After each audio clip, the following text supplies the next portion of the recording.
Hi there, this is the Practice Chapter 5 test, and as always, I am the amazing Mr. Jansen. So away we go. If I take a look at the first one, I want to solve each of these, and these are our most basic versions of solving for an exponential equation. In this scenario, we're looking at the 4 and the 8, and hopefully we realize that we can rewrite this so they have the same base. In other words, 4 is the same thing as 2 to the second power. 8 is the same thing as 2 to the third power. So 1/8 is the same thing as 2 to the negative third power. And if I have the same base rate, it means that these exponents are equal. Since I'm raising to a power over here, I multiply these exponents. But what I can say then is the 2x plus 2 equals the negative 3. The exponents are equal because the bases are the same. And now I can finish solving this for x. I subtract the 2 from each side. So I get 2x equals a negative 5. I divide each side by the 2. So I find out that x equals a negative 5/2. That's it. Applying the same thing to the next one, I'm looking at a 27 and 9, and I realize that I can rewrite them with a base of 3. 27 is 3 to the third power. 9 is the same thing as 3 to the second power. And now once again, I multiply the exponents. The bases are the same here, which means I can set the exponents equal to one another. So I end up with a 6x plus 24 equals a 4x minus 8. And now I can solve this. I'm going to subtract the the 4x from each side. So I end up with a 2x plus 24 equals a negative 8. I subtract the 24 from each side. So that leaves me with a 2x equals a negative 32. And then I divide each side by the 2. So it turns out that x equals a negative 16. And that's it. If we take a look at the next two, we want to rewrite each of these as one logarithm. So we're going to use our properties of logarithms.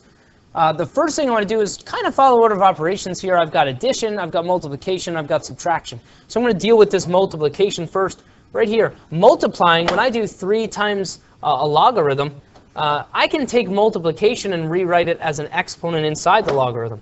So I'm going to rewrite this as log base 2 of x plus log base 2 of y to the third minus the log base 2 of 5. Now I'm going to work left to right with my addition and subtraction. Here, adding 2 logarithms is the same as 1 logarithm, log base 2, of the 2 things being multiplied, so the x times the y cubed. And then the last operation I have here, the subtraction, I can rewrite as 1 logarithm of the 2 things being divided. So it becomes log base 2 of the xy cubed divided by 5. And that's it. Applying the same thing with the next one. Again, I can bring this exponent, multiplication up as an exponent. So that's log base 10, really, because it's the common log of 5 to the second power, which is 25, minus, inside my parentheses, again, I'm following order of operations. I can combine this into 1 logarithm of the 2 things being multiplied, so x times y. And now I have subtraction, which I can rewrite as 1 logarithm of the 2 things being divided. So it's the 25 divided by the xy. And that's it. Taking this the other way, I want to expand each of these. So I want to take it from 1 logarithm to multiple logarithms. So this one I have division inside here, which I can rewrite as 2 logarithms being subtracted. So the natural log of 3x minus the natural log of y squared. And now over here I have 3 times x inside a logarithm, so I can split that into 2 logarithms being added. So the natural log of 3 plus the natural log of x. Over here, the 2 that I have as an exponent, I can bring out front as multiplication. So that's going to be a 2 natural log of y. And that's it. That's the furthest I can break it down. I don't need parentheses around any of these because I'm going to work left to right on the addition and subtraction anyway. For this one, there's a couple ways to approach this next one. You could start by bringing the 3 out front. So I can bring that out front because it applies to the whole thing. So I've got 3 log base 2 of x to the 5th times y to the 2nd. Now that multiplication I can split up into 2 logarithms being added. And keep in mind that 3 still has to apply to the whole thing. So it's going to be log base 2 of x to the 5th plus log base 2 of y to the second in parentheses so that the 3 still applies to the whole thing. And now I can bring each of those exponents out front. Here the 5 comes out front, so it's 5 log base 2 of x. Here the 2 comes out front. And I can leave it like this, or I could distribute that 3 and write this as a 15 log base 2 of x plus 6 log base 2 of y. And either one of those would technically be an acceptable answer. The other way that you could approach this is I could use my rules of exponents first. Right here, if I have an x to the 5th, y to the 2nd, all raised to the 3rd power, remember when I raise something to a power right here, I multiply the exponent, so I could rewrite this as log base 2 of x to the 10th, y to the 6th. And now I could split it up into the addition. And then after this is split up into addition, I can bring down each of those exponents. That gives me the 10 log base, the 15. Up here, that's a 15. Not paying attention to my multiplication. So this becomes a 15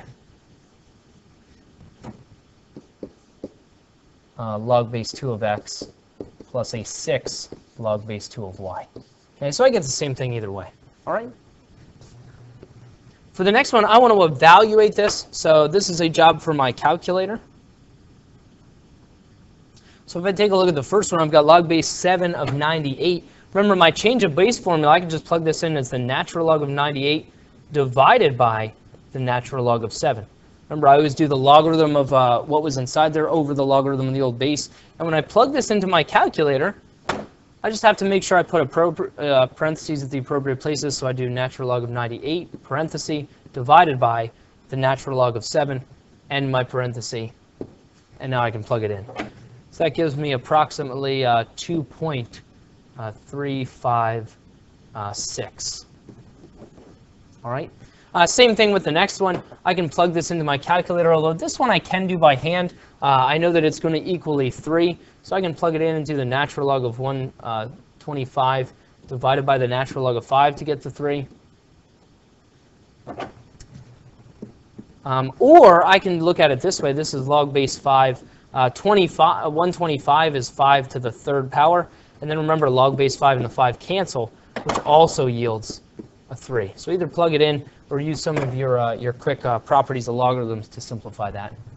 And then the last one over here, again, I can plug this into my calculator, doing the natural log of 6 divided by the natural log of 3. And it gives me a 1.631 is what it rounds to. Okay, and that's it. So we're just plugging those into the calculator.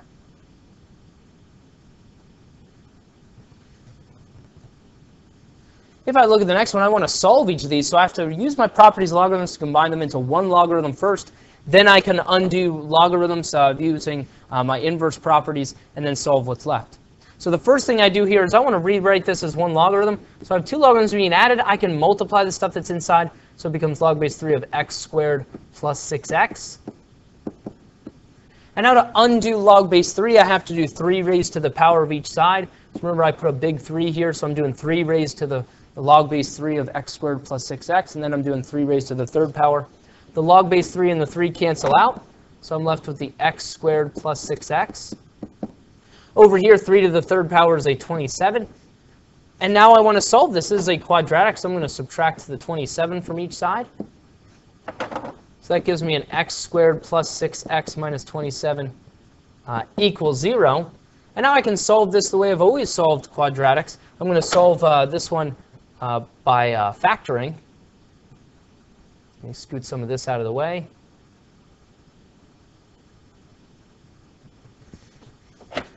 So I build a bridge. Two numbers that multiply to a negative 27 but add to a positive 6 are going to be a positive 9, so it factors into an x plus 9 and an x minus 3. And now I set each factor equal to 0. So I get x plus 9 equals 0. The x minus 3 equals 0. So I get two answers of x equals a negative 9 and x equals a positive 3. But the issue here, remember, I can't plug a negative into my logarithm, which means this is an extraneous solution. So my only answer is the x equals 3. Okay? If I look at the next one, again, I want to rewrite this all as one logarithm first. So I can combine these using division. This becomes log base 4 of x over 5. To undo log base 4, I have to do 4 raised to the power of each side. 4 raised to the log base 4, they cancel out, so I'm just left with the x over 5. On the other side, 4 to the second power is a 16. And now to undo dividing by 5, I multiply each side by 5. So I find out that x equals 80. And that's a perfectly acceptable answer. So that's it. Okay, so make sure you check for extraneous solutions on some of these. If I look at this one, I've got log base 5 of x squared minus 4 minus the log base 5 of x minus 2 equals log base 5 of 8. And really, when I look at something like this guy, I see the subtraction, so I can combine this. And now there's two ways to look at what's going to be inside here. I combine this using some division. This becomes the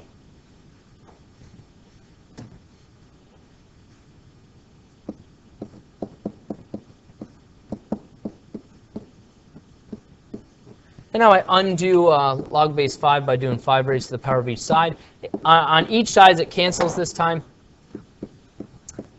And now from here, there's really two methods that you could look at. You could treat this as an 8 over 1, and you could cross multiply and then solve for x like we did in number 10. However, if we look at this fraction that's over here, remember, I can simplify this through factoring. X squared minus 4 is an x plus 2 and an x minus 2. So what happens is the x minus 2's are going to cancel. I'm just going to be left with an x plus 2. And that's significant because one of the answers I get is going to be extraneous based on the fact that those got canceled out. So I'm just going to treat this as an x plus 2 equals 8. And now I'm going to subtract the 2 from each side. And so my one feasible answer here is just going to be the x equals 6. All right. There is another answer that I will get if I cross multiplied right off the bat, but that answer is going to be extraneous. Okay?